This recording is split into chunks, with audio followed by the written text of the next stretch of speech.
तुमच्या computer skills upgrade करायच्या आहे? दिशा कम्प्युटर इन्स्टिट्यूट घेऊन आले आहेत महा डिस्काउंट ऑफर। आता कोणताही कोर्स करा फक्त 1800 रुपयांमध्ये।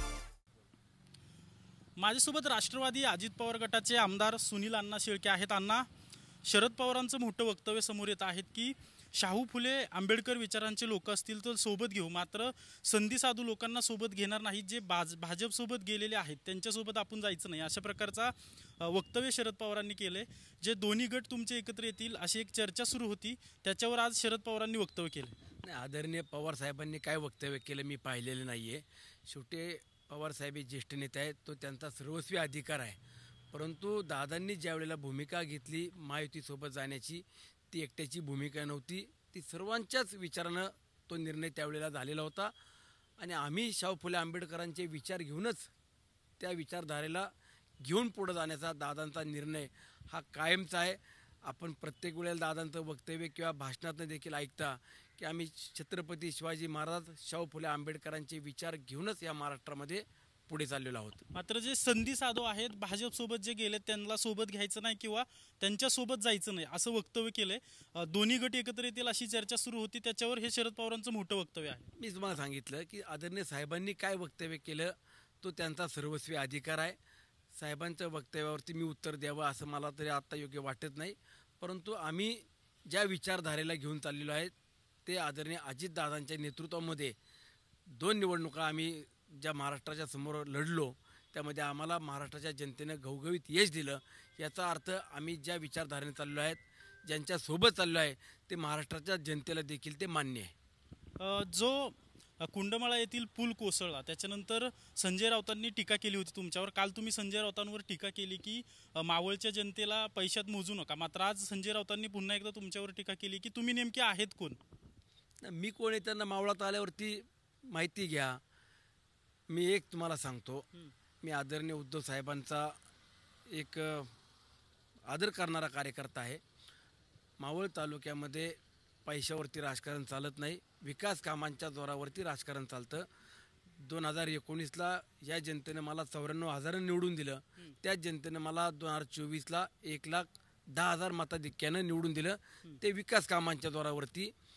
आपण मावळ तालुक्यामध्ये 5 वर्षात जवळपास 16 ते 17 पुलांची कामं केली। या कुंडमाळ्याच्या पुलाचं काम सुद्धा मंजूर केलं, त्याचं काम प्रत्यक्षामध्ये पाऊस उघडल्यावरती सुरू होईल। आणि राऊत साहेबांनी विकास कामांच्या मुद्द्यावरती बोलले असते तर ठीक आहे, तो त्यांचा अधिकार आहे। तुम्ही म्हणताय की मावळची जनता विकास कामांवर आमदार निवडून देते, मात्र संजय राऊत म्हणतात की 100 कोटी वाटून तुम्ही आमदार झालात। मग संजय राऊत साहेबांना 2022ला राज्यसभेच्या निवडणुकीत या सुनील शेळकेने मतदान केलं, मग त्यांनी काय मला पैसे दिले होते का? त्यांनी मला किती पैसे दिले त्यांना मतदान करायचे ते त्यांनी सांगावं। माझ्या पक्षाकडून ज्यावेळेला कोठा आम्हाला आला त्यामध्ये मला संजय राऊत साहेबांना मतदान करण्याचं सांगितलं आणि मी राऊत साहेबांना मतदान केले, त्यांनी मला पैसे देऊन मतदान केलं का? जो पूल पडला ना त्या पुलावर जायला बंदी होती तरी लोक तिथं गेले, लोक वाहून गेली आणि आमदारांचं तिथं लक्ष नाहीये अशी तुमच्यावर टीका केली संजय राऊतांनी। आपण बोल घेवड्यासारखं बोलू नये। घटनेला आज 3 दिवस होऊन गेलेत, तुम्ही स्वतः आले नाही ना, तुमच्या कुठल्या पक्षाचे प्रमुख नेते सुद्धा घटनास्थळी आले नाही ना, कुठल्या हॉस्पिटलमध्ये ॲडमिट आहेत त्यांना पाहायला किंवा विचारपूस करायला आलेले। फक्त कॅमेऱ्यासमोर यायचं आणि बोलत बसायचं। प्रत्यक्षात फील्डवरती या, मावळात या, फक्त मावळात हवा घ्यायला हॉटेलमध्ये आराम करायला येऊ नका। प्रसंग कुठले आले तर त्या प्रसंगाला किंवा नागरिकांच्या अडचणी जाणून घ्यायला प्रत्यक्षात मावळमध्ये यावं आणि मग बोलावं। लोकांचे जीव गेले आणि अजित पवार कारखान्याच्या निवडणुकीत व्यस्त आहेत अशा प्रकारची टीका संजय राऊतांनी केली। हे बघा, राऊतांना काय टीका करायची त्यांनी करू द्या।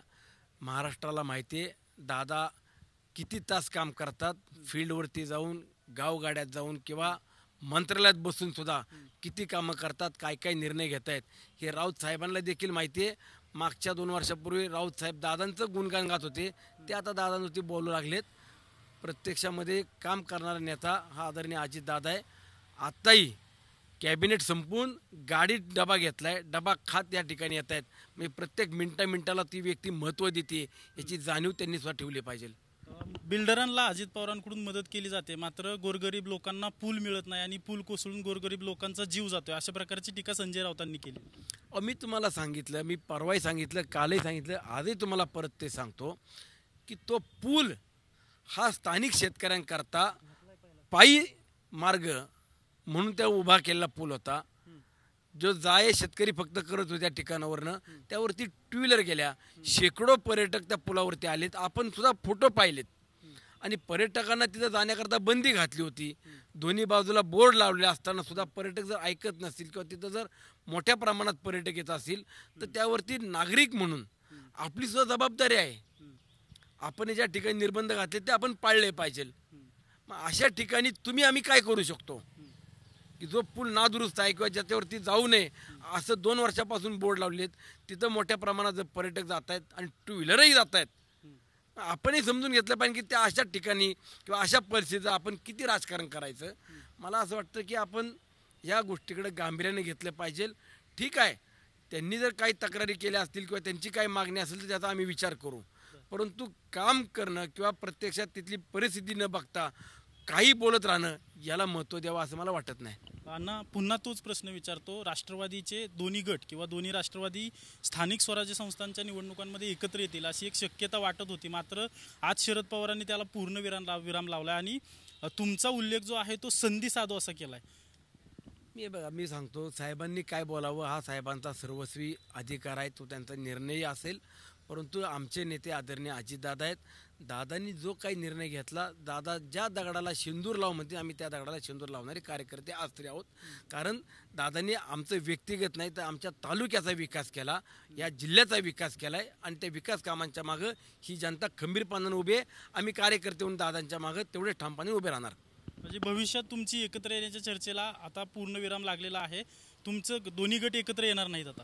आज ते मी त्या बाबतीत काही सांगू शकत नाही किंवा मला त्या बाबतीत कुठली कल्पना नाही.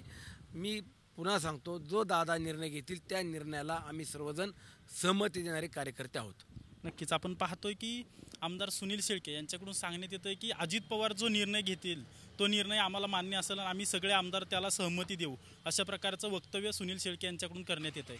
कॅमेरा पर्सन विशालसह अजिंक्य धायगुडे, TV9 मराठी, पुणे.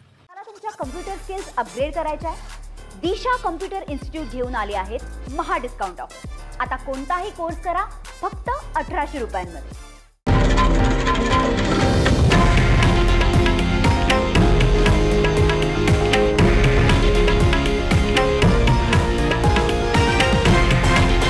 हे आहे देशातील नंबर 1 न्यूज नेटवर्क आणि आपण पाहत आहात TV9 मराठी, एकमेव.